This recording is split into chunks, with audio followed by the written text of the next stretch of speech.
नमस्कार दोस्तों, आपका स्वागत है हमारे चैनल पर। आपके लिए मैं लेकर आया हूँ आज टॉप 10 क्वेश्चन के प्रैक्टिस सेट। और ये सभी क्वेश्चन एसएससी के किसी न किसी एग्जाम में पूछे हुए क्वेश्चन हैं। तो आइए पहला क्वेश्चन देखते हैं।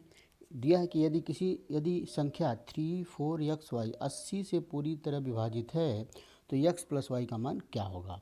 तो आइए, यह संख्या 80 से पूरी तरह विभाजित है। तो हम लोग जानते हैं कि 80 से पूरी तरह विभाजित होने का मतलब कि 80 को हम लोग दो को प्राइम नंबर में तोड़ेंगे तो 80 का मतलब 16 गुणे 5। तो यदि कोई संख्या 16 से विभाजित है और 5 से विभाजित है तो वो 80 से विभाजित होगा। अगर कोई संख्या 16 से है तो 8 से भी होगा, 4 से भी होगा और 2 से भी होगा। तो हम लोग जानते हैं कि 5 और 2 का नियम सेम होता है। यदि किसी संख्या का आखिरी अंक 5 और 2 से विभाजित है तो वो पूरी संख्या भी 5 और 2 से विभाजित होगी। अब 5 से विभाजित होने के लिए हम जानते हैं किसी संख्या का आखिरी अंक अगर 0 और 5 है तो वो संख्या 5 से विभाजित होगी।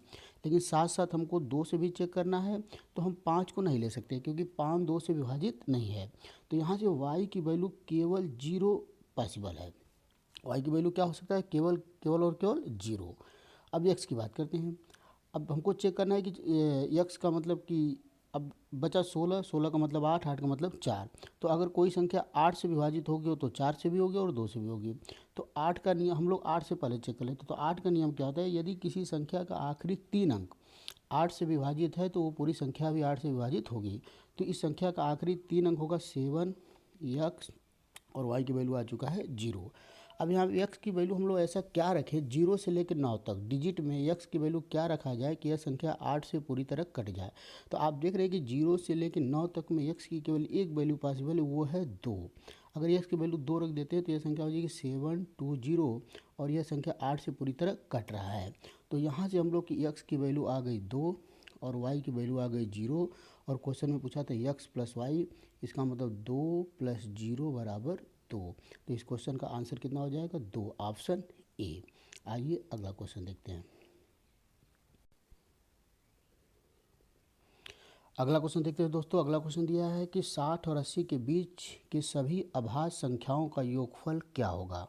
अभाज्य संख्या मतलब प्राइम नंबर। आप जानते हैं कि ऐसी संख्या जो केवल एक से कटे और खुद से कटे, ऐसी संख्या क्या कहलाती है? Prime number. तो 60 और 80 के बीच में पहला अभाज्य संख्या होगा 61, दूसरा हो जाएगा 67, तीसरा हो जाएगा 71, फिर अगला होगा 73, फिर अगला होगा 79। और इन सभी को आप प्लस करेंगे तो आंसर आ जाएगा 351। तो इसका ऑप्शन क्या हो जाएगा? सी ऑप्शन सही आंसर। आइए अगला क्वेश्चन देखते हैं। अगला क्वेश्चन कुछ दोस्तों बहुत ही अच्छा क्वेश्चन दिया है। ये अलजेब्रा में भी इस तरह क्वेश्चन पूछा जाता है और ट्रिग्नोमेट्री में भी क्वेश्चन पूछा जाता है। तो और एग्जाम में आ भी चुका है कई बार। दिया है कि यदि एक संख्या और उसके व्युत्क्रम का योग 2 हो तो वह संख्या क्या होगी।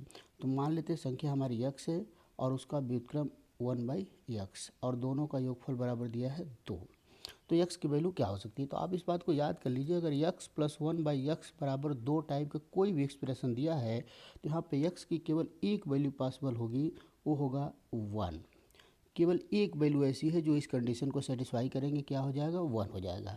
तो इसका ऑप्शन हो जाएगा बी। इस तरह का क्वेश्चन ट्रिग्नोमेट्री में भी पूछ लेता है।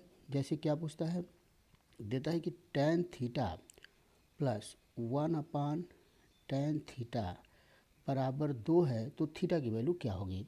तो यहाँ पे x की जगह क्या दे दिया? tan theta. तो इसका मतलब कि यहाँ से हम लोग tan थीटा बराबर रखेंगे 1, तो थीटा बराबर क्या आ जाएगा? 45। तो इसका आंसर क्या होना चाहिए? 45। आइए अगला क्वेश्चन देखते हैं।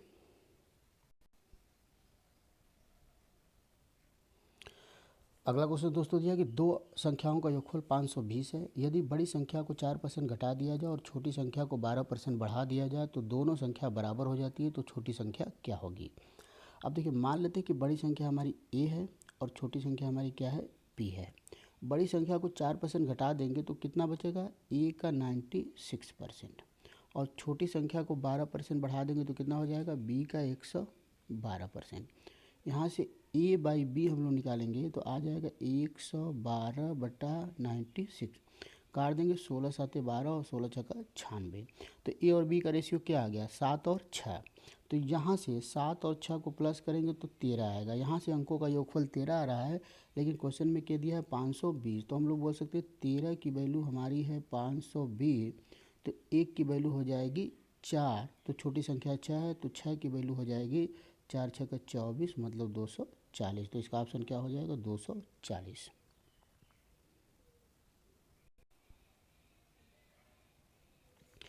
अगला क्वेश्चन देखते हैं दोस्तों। क्वेश्चन नंबर 5 दिया है कि दो अंकों की एक संख्या और उनके अंकों को पलटने से बड़ी संख्या का अंतर हमेशा किससे विभाजित होगा। तो आप जानते हैं कि दो अंकों की संख्या हमेशा हम लोग क्या मानते हैं 10x प्लस वाई, और उनके अंकों को पलट देंगे तो यह संख्या बन जाएगी 10y प्लस एक्स। बोला कि दोनों का अंतर, तो दोनों का हम लोग क्या ले लेते हैं डिफरेंस। तो यहाँ हो जाएगा 10x प्लस वाई, ब्रैकेट हटाएंगे -10y और -x। 10x में से x जाएगा तो बचेगा 9x, और -10y में से y जाएगा तो -9y।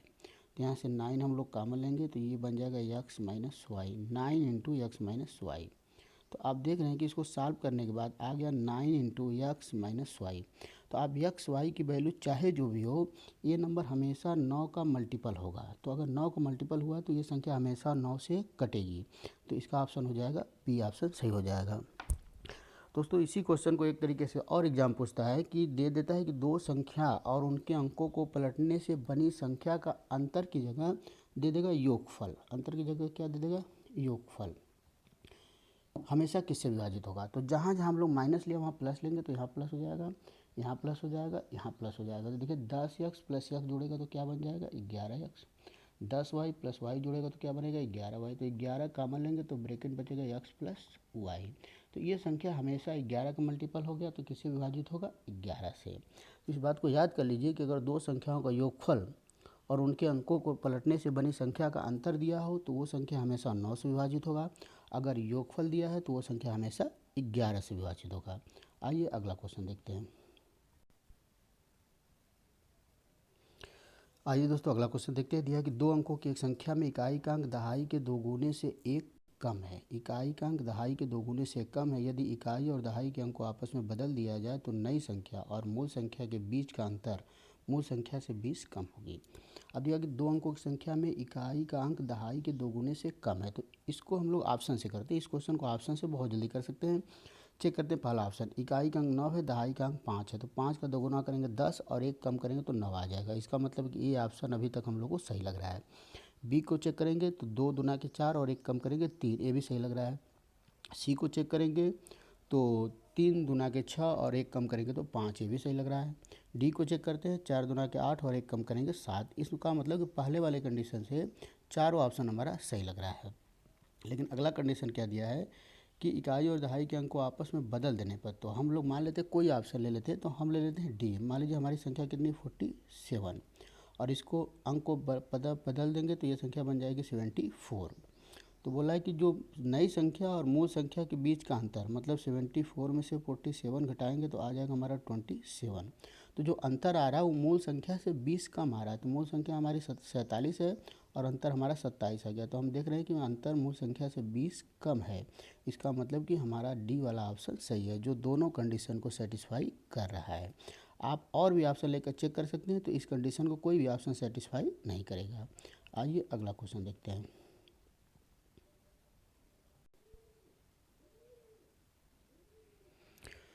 अगला क्वेश्चन दिया है दोस्तों। नेक्स्ट क्वेश्चन दिया है कि 3 अंकों की एक संख्या में सैकड़ा का अंक इकाई के अंक का दोगुना है और उनके सभी अंकों का योगफल 18 है। तो मान लेते हैं कि 3 अंकों की संख्या हमारी क्या है एक्स वाई और जेड। सैकड़ा का अंक इकाई के अंक का दोगुना है, तो मतलब एक्स की जगह हम लोग 2z वाई और जेड ये संख्या बन जाएगी। और उनके अंकों का योगफल 18 है। तो 2z plus Y plus Z करेंगे तो हो जाएगा 3z प्लस वाई बराबर 18 आ गया। अब इसका एक्सपेंशन करेंगे तो ये आएगा 200z 200z 200z plus 10y plus Z. ये संख्या हमारी बन जाएगी ओरिजिनल संख्या 200z plus 10y plus Z. यदि उनके अंकों को बदल दिया जाए संख्या 396 कम हो जाती है। तो हमारी संख्या जो 2z y जेड था, ये संख्या बन जाएगी जेड वाई और 2z। तो इसका एक्सपेंशन करेंगे तो हो जाएगा 100z plus 10y plus 2z। संख्या 396 कम हो जाती है तो माइनस कर देंगे हम लोग। देखिए माइनस करेंगे 10y से 10y कट जाएगा। यहाँ 200z प्लस z जुड़ के बन जाएगा 202z, और यहाँ पर 100z प्लस 102 तो 102z। माइनस करेंगे बचेगा 99z बराबर 396। तो यहाँ से z की वैल्यू आ जाएगी 4। z की वैल्यू कितनी आ गई? 4 आ गई। अब z की वैल्यू जैसे यहाँ पर इक्वेशन में हम लोग रखेंगे 3z प्लस वाई बराबर 18 में z की वैल्यू 4, तो 3 चौक के 12, उधर जाएगा तो 6, तो y की वैल्यू कितनी आ जाएगी? 6 आ जाएगी। तो यहाँ से z की वैल्यू आ गई 4, y की वैल्यू आ गई 6। पूछा था उस संख्या के सैकड़ा और दहाई के अंक का अंतर क्या होगा? तो 6 और 4 का डिफरेंस लेंगे तो कितना आंसर आ जाएगा? 2। तो इस क्वेश्चन का आंसर कितना हो जाएगा? 2 हो जाएगा। आइए अगला क्वेश्चन देखते हैं। आइए दोस्तों क्वेश्चन नंबर 8, यदि 3 अंकों की किसी संख्या में इकाई और दहाई के अंक को आपस में बदल दिया जाए तो नई संख्या मूल संख्या से 63 अधिक हो जाती है। यदि मूल संख्या में इकाई का अंक x है, तो मूल संख्या में इकाई का अंक x दे दिया तो हम लोग संख्या मानेंगे x, y और z। तो इससे एक्सपेंशन करेंगे तो आएगा 100z plus 10y plus x।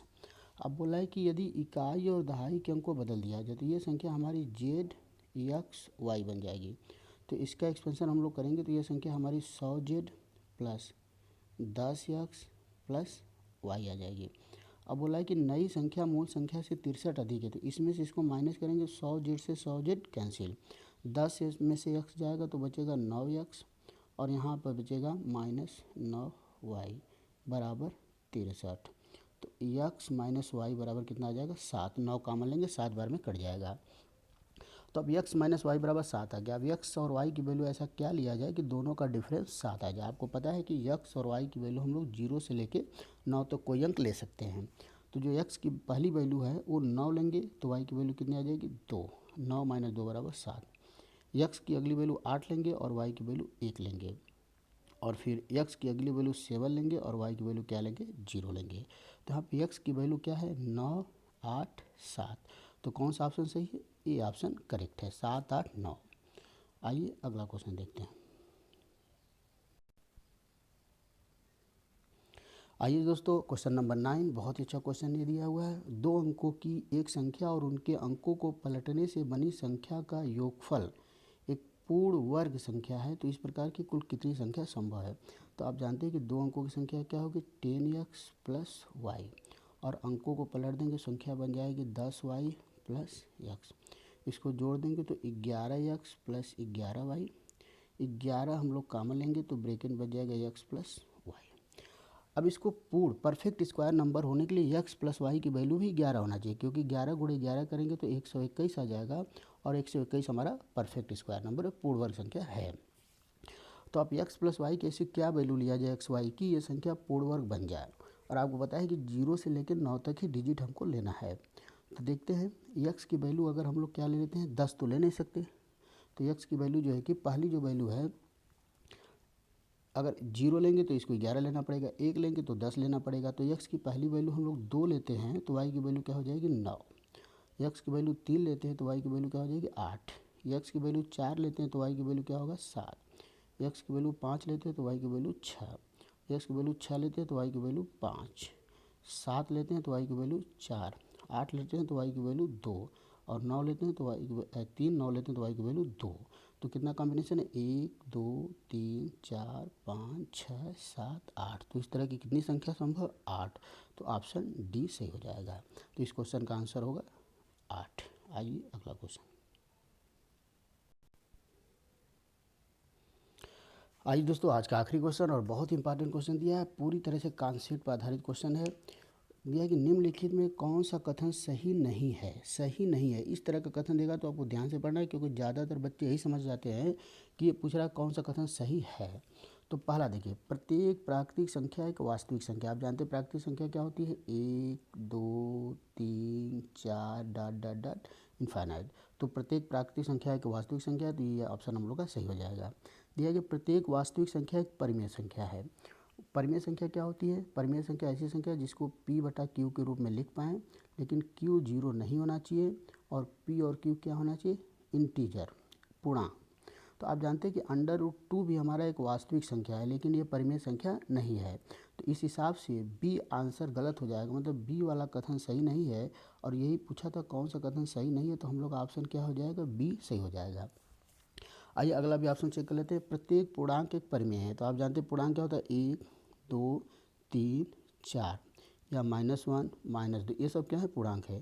जैसे 2 को हम लोग 2/1 भी लिख सकते हैं, तो क्या बन जाएगा, परिमेय बन गया। 4 को हम लोग 4/1 भी लिख सकते हैं, तो ये भी हमारी क्या है, परिमेय है। तो ये भी सही है। चौथा देखते हैं, प्रत्येक प्राकृतिक संख्या एक पूर्णांक संख्या। आप जानते हैं प्राकृतिक संख्या क्या होती है, 1 2 3 4 5, और इसी को जो धनात्मक, जो पॉजिटिव इंटीजर होता है, प्राकृतिक संख्या को ही हम लोग क्या बोलते हैं, पॉजिटिव इंटीजर, धनात्मक पूर्णांक संख्या। तो इसका मतलब इसका आंसर कौन सा हो जाएगा, बी गलत है, लेकिन गलत ही पूछा है तो बी ही सही हो जाएगा। तो दोस्तों ये आज हम लोग का आज का टॉप 10 क्वेश्चन का प्रैक्टिस सेट रहा। आप इसको देखिए और आपको अच्छा लग रहा तो अपने दोस्तों को, ज़्यादा से ज़्यादा दोस्तों को शेयर करिए और लाइक करिए, सब्सक्राइब करिए। अगला प्रैक्टिस सेट लेके मैं आपके लिए अगला 10 क्वेश्चन की और प्रैक्टिस सेट लेकर हम लोग आएंगे। तब तक के लिए धन्यवाद।